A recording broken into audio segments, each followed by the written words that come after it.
Bonjour, bienvenue, merci d'être avec nous sur TV Néo, votre télévision locale, coup de projecteur, aujourd'hui, avec un écrivain que vous connaissez sans aucun doute. Pour les uns, vous allez peut-être apprendre à le connaître, pour les autres, c'est une figure locale, quelqu'un que vous connaissez, et ça nous fait plaisir de le recevoir aujourd'hui dans nos studios de TV Néo. Bernard Collin, bonjour. Bonjour. Merci d'avoir accepté notre invitation. Bernard Collin, alors je le disais à l'instant au préambule de notre échange, beaucoup de monde vous connaissent, très peu vous connaissent pas. On va faire une présentation très rapide concernant votre personne sur celles et ceux qui vous découvrent aujourd'hui en regardant TV Néo. Bernard Collin, qui êtes-vous exactement? Alors déjà, je suis donc dans le territoire depuis longtemps. Je suis né à Sexeau-Fort. Vous êtes néodomien, et je on le suis précise aujourd'hui. Oui, c'est important. Je suis néodomien et donc je me sens bien dans cette ville moyenne où il fait bon vivre. Et j'écris depuis déjà 20 ans. Oui. Mais au départ, ma carrière n'était évidemment pas d'être écrivain, comme tout le monde. J'avais un métier alimentaire. Et mon métier, c'était de travailler dans le marketing commercial pour une société américaine qui est installée en France. Et j'ai fait ça toute ma vie. Alors, pardon, mais alors, on vous présente rapidement. Vous étiez dans le marketing commercial, vous le disiez à l'instant. Qu'est-ce qui fait que du marketing commercial, on retrouve aujourd'hui Bernard Collin en tant qu'écrivain? Alors je peux dire que ça remonte presque à l'enfance, en tout cas à l'adolescence. J'ai fait mes études au collège Ferry. Oui. Et là j'avais une prof extraordinaire, une prof de français qui s'appelait Madame Joëlle Raoul. Ah. Inoubliable. Inoubliable. Et donc j'étais bon en rédaction, mais j'avais une tendance à aller trop loin, à être un peu hors sujet, à en écrire trop. Et au lieu de me sanctionner, elle m'encourageait, elle trouvait que ce lyrisme dans l'écriture pouvait donner quelque chose.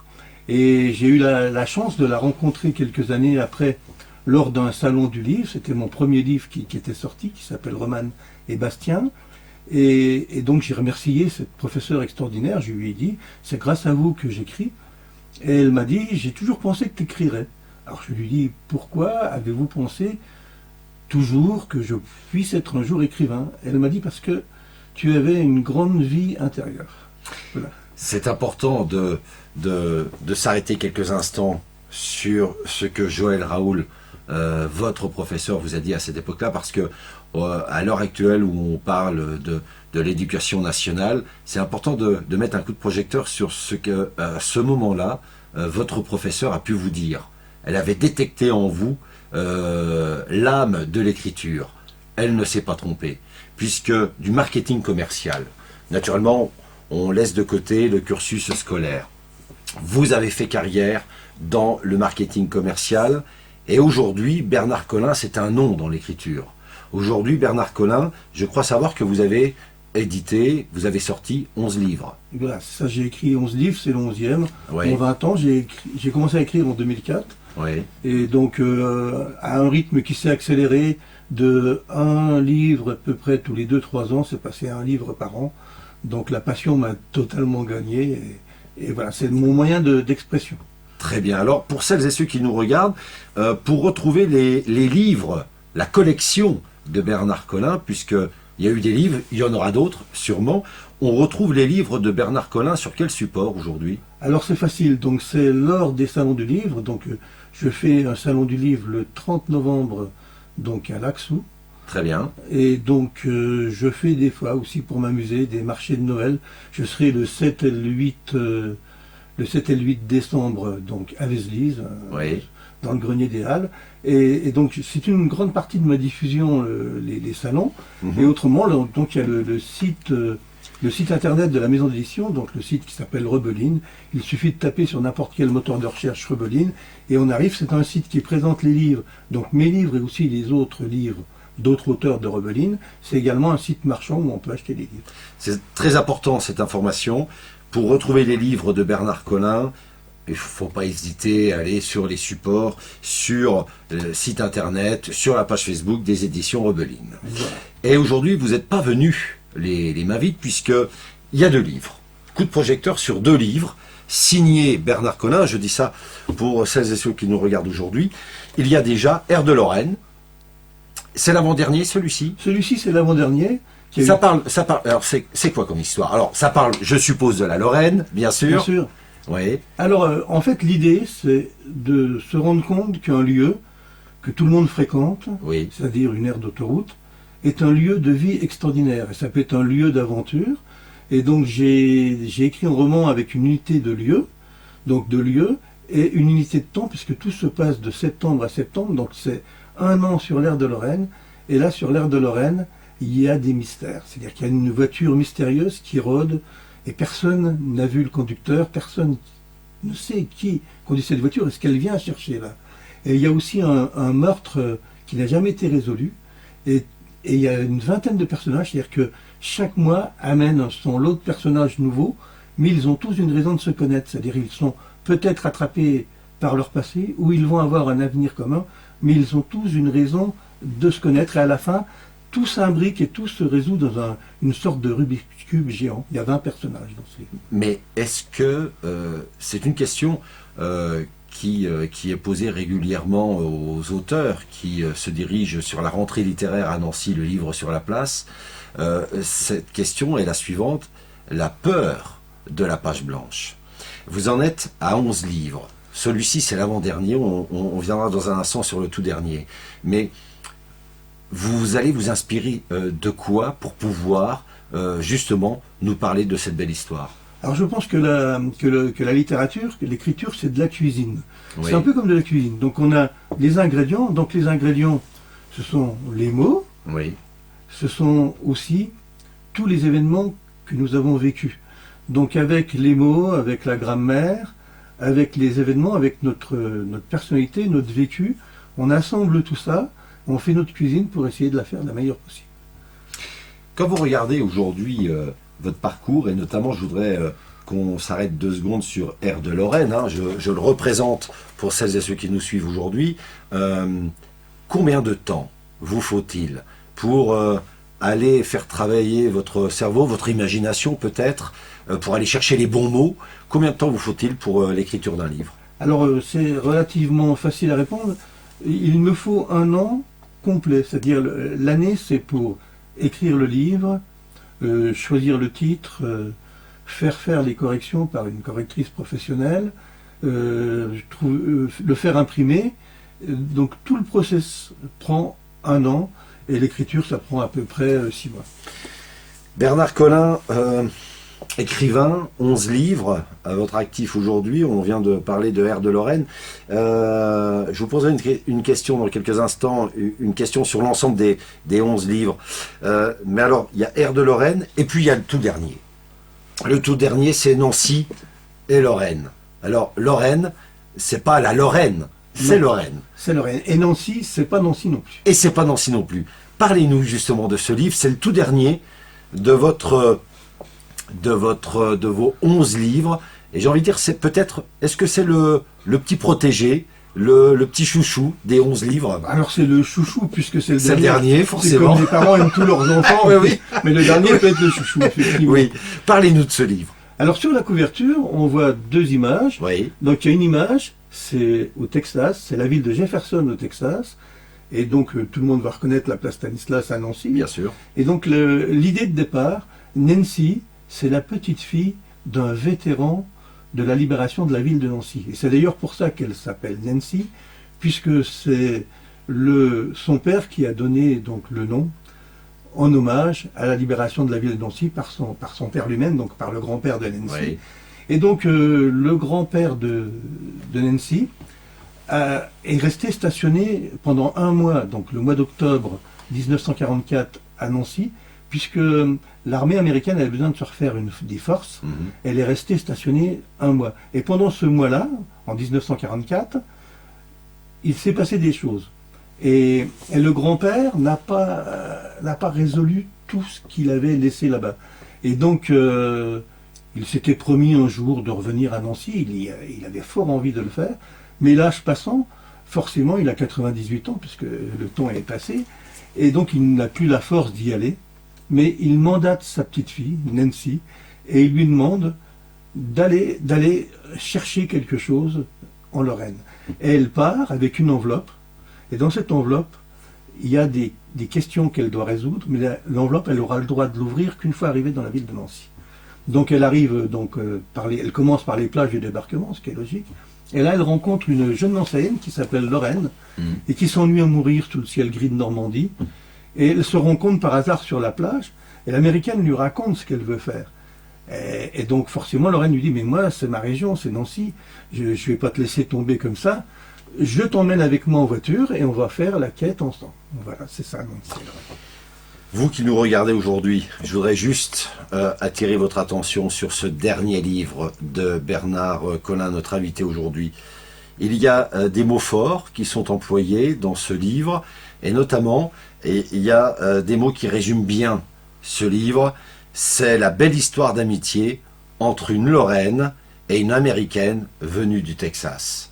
Et quand on a dit ça, je ne dis pas qu'on a tout dit, mais ça donne l'univers, le décor et l'ambiance que vous pourrez, vous, chers amis, regarder, lire, en tout cas, sur vos soirées d'hiver qui s'annoncent avec le dernier livre de Bernard Collin. Bernard Collin, quand on parle littérature, quel est le regard aujourd'hui que vous apportez sur le XXIe siècle, sur la littérature? Ça a été un sujet qui a été évoqué au livre sur la place à la rentrée littéraire de septembre dernier. Le livre a sa place aujourd'hui, une place complètement différente par rapport aux années 80, aux années 90. Vous, en tant qu'écrivain, avec ces livres qu'on vient d'évoquer, bien sûr, et on invite celles et ceux qui nous regardent aujourd'hui à aller regarder justement l'univers de Bernard Collin. Quel regard vous portez-vous en tant qu'écrivain sur la littérature, sur les livres aujourd'hui? Alors, il y a un point très positif et un point plus négatif. Le point très positif, c'est qu'il est de plus en plus facile d'écrire un livre et de le faire publier. Oui. Grâce à la technologie du numérique qui permet des petits tirages. Et donc, il y a une démocratisation de l'écriture. Ça, c'est le point positif. Le point négatif, qui est peut-être un avenir qui va être difficile avec l'essor de l'intelligence artificielle, puisque l'intelligence artificielle est capable d'écrire un livre. Évidemment, elle va être capable d'écrire un livre agréable à lire, mais ce livre, il va souffrir de défauts, il va être lisse, ça ne raccrochera pas, ça sera bien comme il faut, et peut-être trop fade. Donc voilà les deux défis, le nouveau défi qui s'offre à la littérature en ce moment, quoi. Merci Bernard Collin. Je voudrais revenir sur Nancy et Lorraine. Je voudrais revenir aussi sur R de Lorraine, puisque c'est l'avant-dernier livre et la dernière sortie, c'est celui-ci. Des histoires vraies, de la fiction. Quand on s'appelle Bernard Collin et qu'on est chez soi avec une page blanche où on écrit un ouvrage, on écrit un livre, de quelle manière on s'y prend? On s'inspire d'histoires vraies, on s'inspire de ce qu'on a entendu, de ce qu'on a vu, de ce qu'on a pu regarder.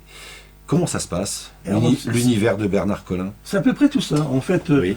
Pour R de Lorraine, je m'inspire d'un lieu. En fait, tout simplement, on fait le plein de sa voiture à la station-service. Et puis on observe plein de gens. On voit tout un univers. Et cet univers résonne. Et donc on se dit, voici le lieu pour écrire un livre. Et à partir de là, en observant les gens, en observant la vie, l'écriture vient naturellement et assez rapidement, après l'imagination travaille. Pour Nancy et Lorraine, c'était donc l'occasion du 80e anniversaire donc, de la libération de Nancy. Et donc j'avais envie d'en parler, mais je voulais pas en parler avec un roman historique. C'est quelque chose que j'ai déjà fait, le roman historique, mais là, je voulais un roman qui soit inscrit dans l'actualité, mais qui évoque le passé d'une façon anecdotique, enfin différente en fait. Voilà, donc l'inspiration elle vient comme ça, en regardant autour de soi. Alors, vous qui nous regardez aujourd'hui, je rappelle, Bernard Collin, écrivain, 11 livres. On rappelle les éditions Rebeline, très important, très important. Nous avons R de Lorraine, c'est bien de le rappeler, et nous avons aussi Nancy et Lorraine. Ça, c'est très important aussi. Je le disais, c'est 11 livres. Bernard Collin, c'est une vie, c'est une passion, c'est les mots. Et quand je pense à Bernard Collin, je pense aussi à la littérature et aux mots que vous employez, parce que c'est vrai que les mots, pour vous, c'est une vraie richesse, forcément, en étant écrivain comme vous l'êtes. Les mots, c'est très important. Parce que, exactement. En fait, les mots et leur sens, parce que un mot peut dire quelque chose pour Bien quelqu'un sûr. et dire autre chose pour une autre personne. Bien sûr. En fait, c'est l'assemblage des mots qui forme. Et c'était Oui. important de vous recevoir à TV Néo. Et je rappelle encore, pour celles et ceux qui nous regardent, allez regarder sur le site des éditions Rebeline, allez sur la page Facebook, vous aurez toute l'actualité de Bernard Collin. Sur TV Néo, le vivre ensemble a tout son sens, que ce soit pour le tissu associatif, que ce soit pour la politique en général, dans sa globalité, que ce soit pour celles et ceux qui aiment les mots, le vivre ensemble a tout son sens. Et je voudrais finir notre entretien. Il y aurait tellement de choses à dire avec vous parce que vous êtes un homme passionné de la vie et on aurait tellement de choses à dire. Je vais demander à Lino Butis de venir nous retrouver avec le livre d'or. Lino, bonjour. Bonjour. Bonjour. Bonjour Bernard. Bonjour Lino. Alors, je te laisse la parole parce que Oui, tu nous as regardé oui, de oui, l'autre tout à côté. fait. Alors moi j'avais une question à rajouter à cette interview. Il y a le côté technique de l'écrivain. On imagine toujours un petit peu ce qu'on voit dans les films, le gars qui est derrière sa machine à écrire, qui met deux trois mots, qui froisse, qui met ça à la poubelle, qui recommence. Mais là, tu disais tout à l'heure sur ton livre, il y a une quantité de personnages, une vingtaine, hein, d'après ce que j'ai compris. Hein, donc Oui. voilà, c'est ça. Alors après, logistiquement, c'est-à-dire que tu prends des notes, c'est-à-dire que voilà, tu as ta feuille blanche, ou alors est-ce qu'à côté tu as un carnet de travail où tu dis voilà, un tel est marié avec un tel, lui c'est le Ah frère oui. d'un tel. Enfin, toi ce côté. Bien sûr. Et alors, tu fonctionnes comment justement pour voir cette logistique de ce tableau avec ces personnages qui ont un lien entre eux, leurs fringues, enfin tout ça quoi.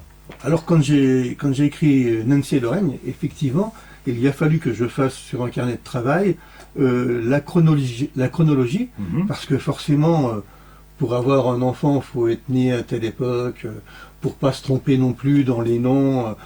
Ça serait dramatique que le personnage Bien sûr. change de nom en cours de roman. Et puis aussi ce qu'on appelle une trame. Donc je fais une trame où j'ai à peu près donc la direction où je veux aller. Mais une fois la trame mise, une fois la trame posée et les incohérences écartées, après, l'écriture prend son libre cours et je dirais même que les personnages peuvent prendre le pouvoir. C'est-à-dire qu'on donne un caractère à un personnage, Mhm. une caractéristique, et après, au cours de l'écriture, on a l'impression que les personnages ne nous appartiennent plus, mais qu'ils appartiennent eux-mêmes et qu'ils font finalement ce qu'ils veulent. Tu travailles seul? Je travaille seul, oui, je travaille seul. En fait, je travaille seul pour l'écriture, Mhm. mais après, évidemment, il y a toute une équipe, puisqu'il y a Anne-Sophie Guénéguez, donc d'une société qui s'appelle Des mots passants, qui est une correctrice professionnelle, qui, une fois le roman terminé, va tout vérifier justement les cohérences, les incohérences, les fautes d'orthographe ou de grammaire éventuelles, parce qu'on n'est pas infaillible, il faut être modeste. Hein. Et donc, il y a ce travail-là. Il y a le travail donc de la maquette, donc Ouais. la maquette de couverture. Donc mon fils travaille. Une histoire de famille. Histoire de famille, mais il y a Voilà. aussi Nathalie Rouillard qui est Ouais. écrivain chez Rebeline, qui m'aide aussi, qui fait la maquette finale. Donc oui, c'est aussi un travail d'équipe, l'écriture. C'est pas quelque chose de solitaire. Et Rebeline, alors c'est une maison d'édition qui est dans le coin finalement. Oui, alors au départ, elle a été fondée à Arouet, Ouais. donc en 2004, et en 2011, elle a déménagé donc à Neuve Maisons. Donc c'est une maison d'édition néodomienne. Bien de bien. Super. Donc, Demoiselle et Madon. Alors, moi, pour finir, hein, Molière, qui est une référence, Molière disait qu'il écrivait, il avait une facilité d'écrire plus la nuit que la journée. En fin de vie, Molière avait relaté que quand il écrivait, c'était plus facile pour lui de s'inspirer des joies nocturnes que des joies diurnes. Est-ce que c'est votre cas à vous, Bernard? Alors j'écris sur un grand laps de temps. J'écris jamais le matin. Donc pour résumer, on va prendre une horloge et je vais dire que j'écris de midi à minuit. En fait. D'accord. Donc vous êtes comme Molière. Vous travaillez la nuit, quoi. Eh bien, Voilà. voilà le livre d'or. Donc, tous nos invités mettent un petit mot voilà, de leur passage. Voilà, donc, eh ben, écoute, là, c'est quelque chose que tu connais, puisque c'est une page blanche. Donc, voilà. Et ben, pour terminer cette émission, un petit mot sur cette page blanche. Merci. Je te laisse la parole, mon cher Fred, pour... Merci, Lino. pour conclure cette interview. Merci Bernard Collin qui a été notre invité. Je rappelle, R de Lorraine. Et il y a Nancy et Lorraine. C'est vrai que c'est mieux de dire, Bernard, c'est mieux de dire Nancy et Lorraine que de dire Nancy et Lorraine. Hein. Voilà, c'est mieux. Avec, mais mais bon, ça passe. Mais ça passe. Dans un salon, quand les gens me disent « Ah, Nancy et Lorraine Voilà. ça me donne l'occasion justement de présenter le livre. Exactement. Donc c'est un titre qui est Une belle aussi fait introduction. pour... C'est une belle introduction. Merci à Bernard Collin d'avoir été notre invité. Je rappelle, Bernard Collin, c'est 11 livres. Vous pouvez retrouver toute l'actualité aux éditions Rebeline. Alors, ça me fait plaisir, Lino, pour une fois. Oui. Eh bien, c'est toi qui vas mettre fin à cette interview, puisque je tiens à rappeler que Lino, bien sûr, est à chaque fois donc réalisateur des différents interviews. C'est important parce que Lino Butis, ce n'est pas qu'un artiste, ce n'est pas qu'un compositeur, mais c'est aussi un réalisateur, disons-le. Et c'est important de... Eh bien, moi j'ai envie de te donner la parole pour clôturer cette interview. Ça changera. Merci mon Lino. Merci Bernard Merci Collin. à vous. Je voudrais juste Merci dire, à vous deux. TV Néo, c'est naturellement la chaîne, votre télévision locale. Et je laisserai le mot de la fin à Lino. Likez notre page si ce n'est déjà pas fait. C'est un petit pouce bleu, c'est gratuit, ça nous donne le sourire et c'est très sympa. Merci à tous. Le mot de la fin, c'est Lino. Alors, TVNeo, c'est également sur YouTube, bien sûr, et nous avons également notre site internet www.tvneo.com. Merci, Au revoir. à bientôt. Au revoir.